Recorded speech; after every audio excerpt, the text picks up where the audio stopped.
Scar, one of the most interesting, best designed, and most successful Disney villains of all time. Heck, I'd say he's one of the best animated villains of all time. Might even make my personal top 10 of fictional villains ever. One reason why is because he's smart, he's devious, and he actually killed a main character, essentially getting what he wants and winning for a large portion of the story. How many villains have that achievement?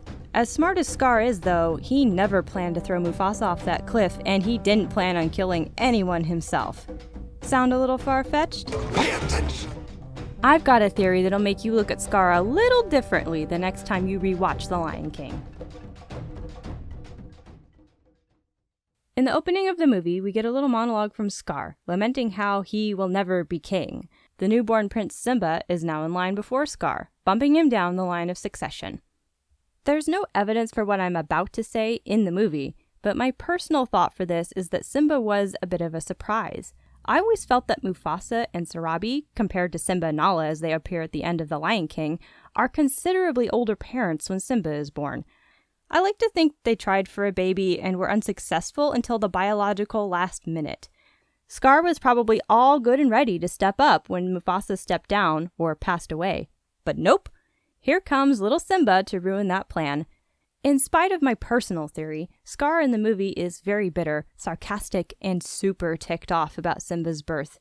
He insults Mufasa by not showing up to the presentation ceremony, and insults Simba himself. I was first in line, until the little hairball was born. That hairball is my son, and your future king. Oh, I shall practice my curtsy. Scar is not a happy camper. I have to come clean here and say there's nothing in the movie that tells us directly that Simba's parents are okay with him hanging out with dear Uncle Scar, but there's also nothing that denies that either. Sure, Simba could have been secretly hanging out with Scar, but I argue that if you suspect that your brother, or brother-in-law, has ill intent toward your only son and heir, you'd watch him like a hawk. Or like a Zazu. Yet, Simba seems to be allowed to hang out with his uncle as much as he wants, even going for a long walk away from Pride Rock. Simba also seems to think that Scar's a pretty cool dude, even so far as to joke around with him. If you tell me, I'll still act surprised. You are such a naughty boy. Hey, Uncle Scar, when I'm king, what'll that make you? A monkey's uncle. You're so weird. You have no idea. The first evil thing we see Scar do in the movie is to hire the hyenas to kill Simba for him. After Scar uses some reverse psychology on the young cub, Simba takes Nala to a really cool place, and they get chased and cornered by Shenzi, Banzai, and Ed. When all hope seems lost, Mufasa jumps in and saves the day. Scar watches all of this from his perch above the action and is not pleased. He later converses with the hyenas about the failure, all the while taunting them with their payment of fresh meat. I practically gift-wrapped those cubs for you, and you couldn't even dispose of them. Then, Shenzi and Banzai make a good point. The cubs weren't alone. Mufasa came and rescued them, and the hyenas were outmatched. Ah, what are you supposed to do? Kill Mufasa? It's here that Scar gets an idea. During Be Prepared, he gets the hyenas pumped up for the death of Mufasa and the benefits of him taking the throne from his older brother. Here, something happens that's always been very interesting to me. I will be king. Stick with me, and you'll never go hungry again. Long live the king!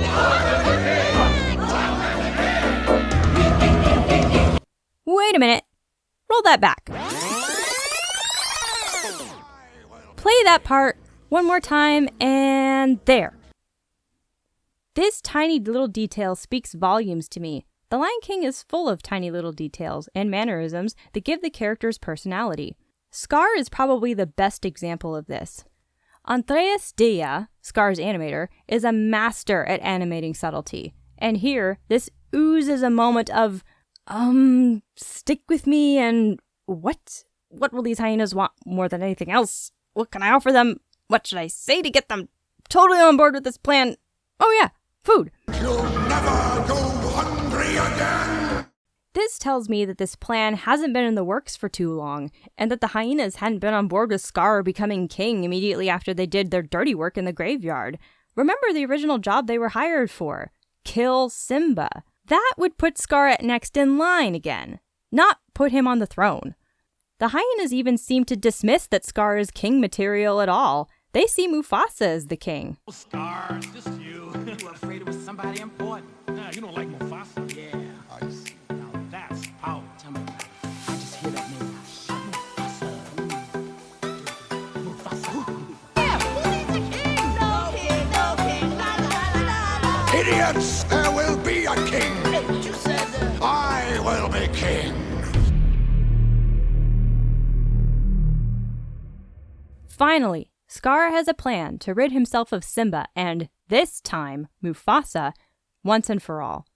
He lures Simba to the gorge, signals the hyenas to drive the wildebeest herd down into the gorge, and then runs to tell Mufasa that Simba is in trouble. Mufasa, quick! Stampede! In the gorge! Simba's down there! Simba. Mufasa doesn't question it. He just knows he needs to save his son. All the while, Scar follows the progress of the rescue, safely from the sidelines. As luck and fate would have it, Mufasa brings Simba to safety, but is caught back up in the stampede.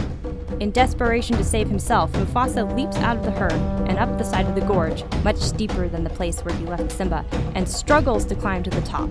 And who is waiting for him at the top?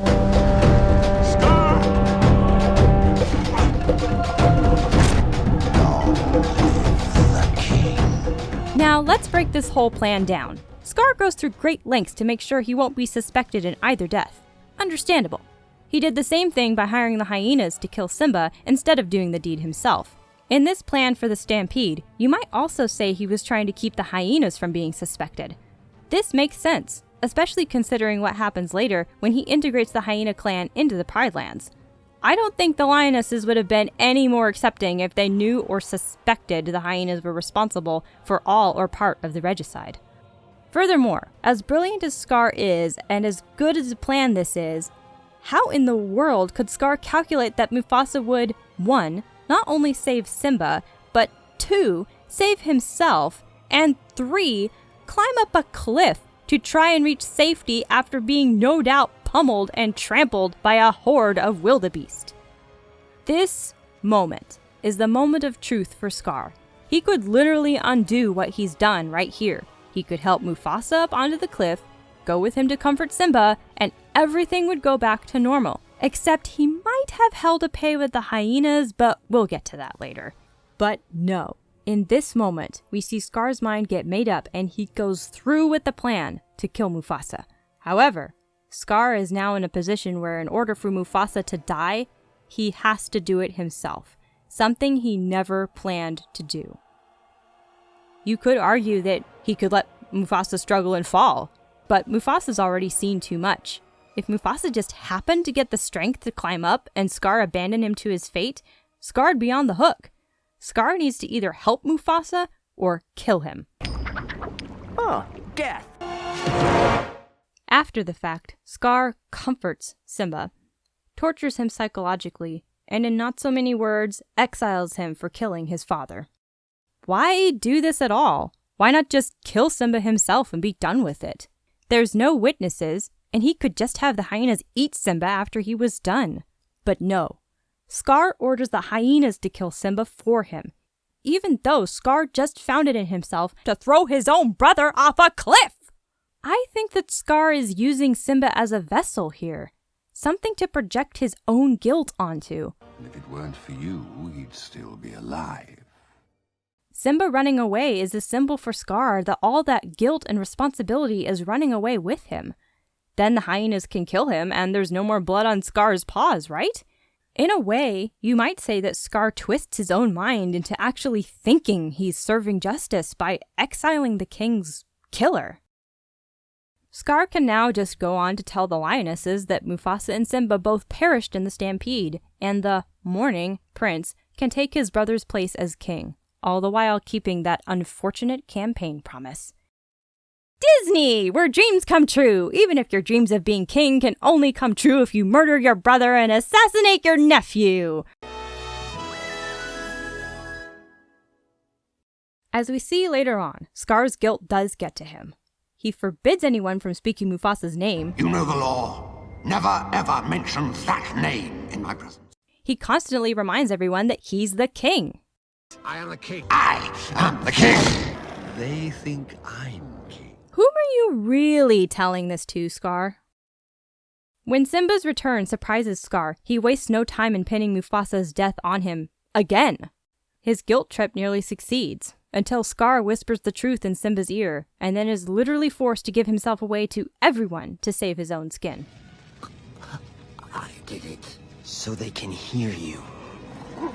I killed Mufasa. Scar spills the beans and brings about a brief civil war, instantly losing the shaky support the lionesses gave him.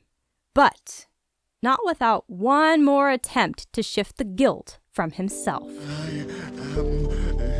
Family. It's the hyenas who are the real enemy. It was their fault. It was their idea. Technically, Scar's right.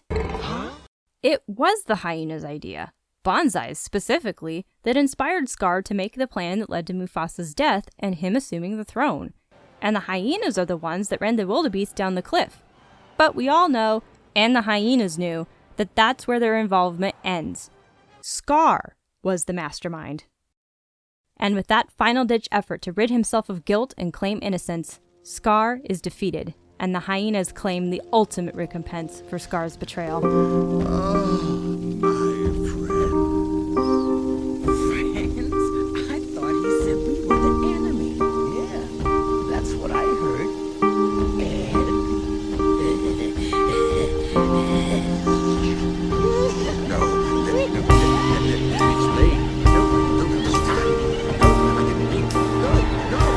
Thus, bringing us full circle.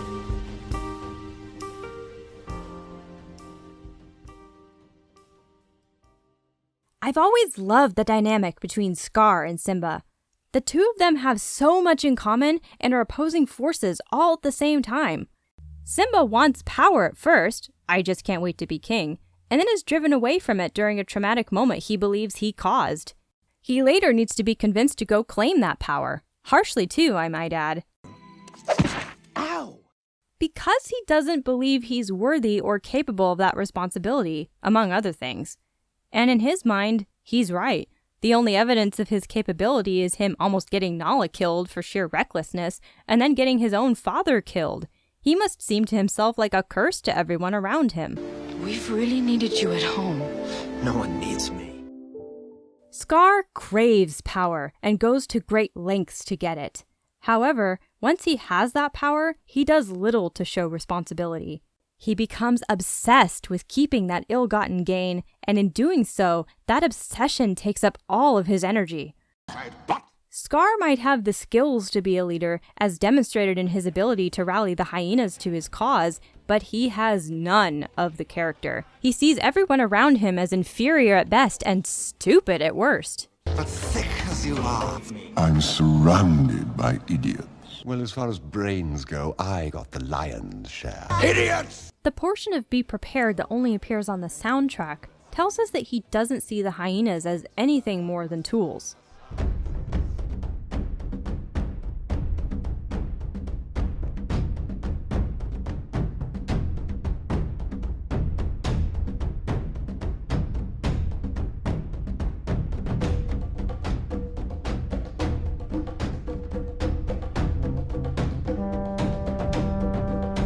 Because this isn't in the final film, we can take that one with a grain of salt. But one thing is certain. Scar manipulates followers into getting on his side rather than building loyalty through meaningful relationships. He earns none of their respect and instead demands it. And when that manipulation starts to crack, he becomes violent, hoping that fear will lead to control. If you were half the king Mufasa was, you I'm 10 times the king Mufasa was. Scar's character isn't too consistent with an elaborate choreographer like Ratigan from The Great Mouse Detective or Syndrome from The Incredibles. While some villains have minutely detailed plans of how the hero will be defeated, Scar sets up situations hoping that the character's character will do the rest. What will hyenas do when two lion cubs stray into their territory? Do you know what we do to kings who step out of their kingdom? hunt and eat. It was sheer luck that that plan backfired. Thanks a lot, Zazu. And then again at the gorge, what will happen if Mufasa sees his son in danger? Hopefully he'll jump into a stampeding herd of wildebeest like the idiot Scar thinks he is and get himself and his son killed. Scar does have patience. He has to. He has no chance in a straight-on fight, and he uses his goons and his surroundings to battle to his advantage. As such, he's more like the Sun Tzu of Disney rather than a brutish tribune like Gaston or a pure power brawler like Maleficent. So, did Scar plan to kill Mufasa and Simba? Simba, it's to die for. Absolutely. There was planning involved, and he had to change his plan a few times in order to get one that was, as far as he was concerned, foolproof. However, that plan went a little differently than Scar predicted. For a lion who doesn't emotionally understand or remember the value of love and a strong relationship, You know, a sort of father-son thing. Scar didn't count on Mufasa being anywhere near successful in rescuing Simba or being able to get that close to saving himself. Scar was put in a position he didn't plan on being in and had to make the ultimate choice: family or power. He chose power, and the resulting guilt from that choice became his downfall. For even the greatest of conquerors aren't safe from their own mind. No!